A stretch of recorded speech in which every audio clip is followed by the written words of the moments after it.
Now, PRIME7 local news. Good evening. Schools in the Central West are bracing for more disruption this term. Teachers are planning to strike on Wednesday, just a week after kids return to school. But term two this year looks like being the most normal since the pandemic began more than 2 years ago.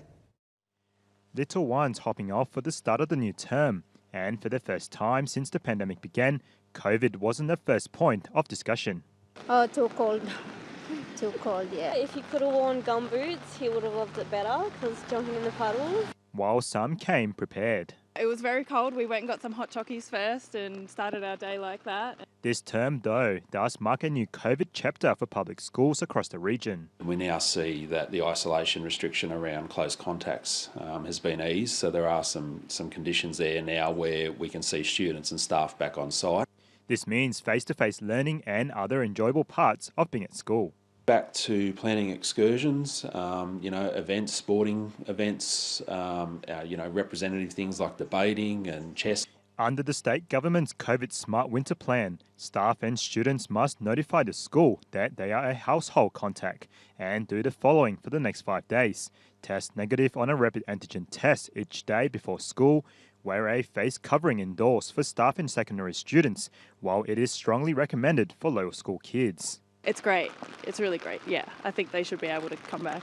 I think it's a bit silly, all the restrictions. The kids will be, they're playing each other and we don't know who's gonna get it.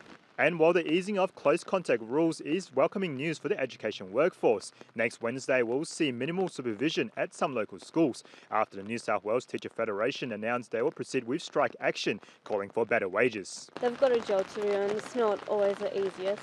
While others say the industrial action is bad timing. It's hard for the parents that working. It is very hard. Christopher Tan, PRIME7 News.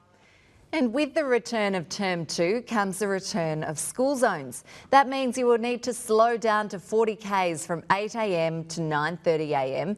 and again from 2:30 till 4 p.m. So a little bit over any speed limit can make a huge difference in relation to stopping as school kids are moving across the roads. And motorists are also urged to be patient around school bus stops and drop-off areas.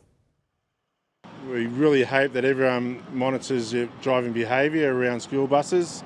There are road rules in relation to that.